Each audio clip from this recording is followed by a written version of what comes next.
Angelica, would you say si Greg dumating siya sa buhay mo during the right love, right time, perfect timing na? I think si Greg ay dumating sa akin. Siya yung tamang tao at tamang timing. Yun nga. After everything. Ang ganda yung lesson learned mo na naging tahimik yung buhay mo for a long time. Ano yung mga lesson learned at na-realize mo? Na masarap. Masarap yung may tahimik na buhay. Pero may sasakripisyo ka, di ba? Katulad ng career, sabi mo kanina. May mga bagay kang mamimiss, but I don't see it na parang sinasakripisyo ko siya. Kasi at the end of the day, choice ko pa rin naman kung ano yung mga ginagawa ko sa life.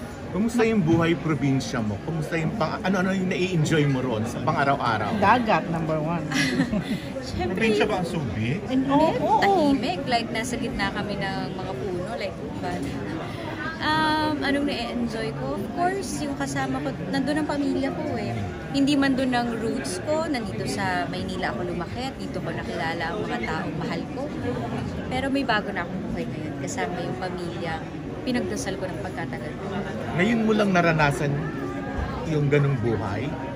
Kasi mula pagkabata nasa showbiz. Yes, of course. Sanay ako sa ingay, sanay ako sa maraming taong nakapalibot sa'yo, marami kang nakakausap. And then biglang may transition na mag-isa ka lang and kayo na naglalaro ka lang all day pero masaya. Bukod sa happiness, ano yung hindi kayang bayaran ng milyones na kinikita mo sa pelikula? Sa projects? Oo, yung joy talaga. Yun lang, yung happiness na meron talaga. ako ngayon sa anak ko at sa asawa. Gano'n Diyan kailang baby yung plan ni Greg? For now, happy kami sa isa. But kung gusto ni Lord ng more, nagkaroon kami ng isa pa. Aware na si Bagets, yung baby na artista yung nanay ko, lumalabas na ganyan. Ay, Wala, hindi pa rin niya alam. so ano lang ang alam niya? Wala, pag nag-work ako, alam lang niya na mama will do to work, tatanungin niya ako to Manila, ganun. So alam niya yung work ko lang isa sa Manila. Pero napakaganda ng iyong daughter, super. So, nakikita mo ba to na nako, susunod to sa yapak ko in the future? Depende sa gusto niya.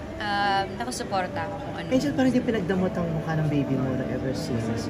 Nakakabilib ka kasi iba mga celebrities, locally, kahit given is international, pero dito parang hindi mo siya pinagdamot sa publiko.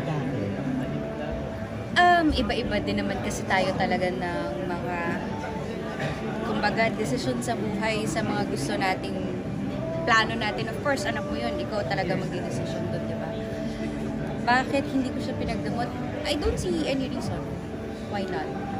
So, ganun lang siya kasimple sa akin. For next year ba, posible nang mag-teleserye ka na ulit?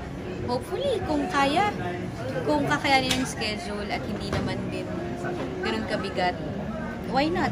Or kung ang location is sa Zambales, why not? Kung gusto nilang gawin sa Subic, bubuksan namin ang lahat ng posibilidad sa Meron ba Subic. ganun, Pwede gawin. Angel, na dapat within the area lang malapit sa'yo ang shooting or ang taping, para hindi ka masyadong malayo? Isa yung sa mga Siguro ang kinoconsider hindi mo. ko lang kaya talaga, honestly, yung ginawa ni Ans, yung nag-shoot siya ng Dumaguete, yung lumayo siya, ang brave nun para gawin. Ako parang ayoko, parang hindi ko kaya talaga. Ano pinakamalayo na ba pwede sa'yo? Sa norte lang ba? Or Manila. Manila lang. hanggang Manila lang talaga? Hanggang Manila pa lang. Hindi pa ako sanay na nababaliw ako pag malayo sa Manila. Kumaga, ikaw paano ka naging handsome as a mother, tapos as a husband dun sa, wife dun sa husband mo, nung nasa private life ka?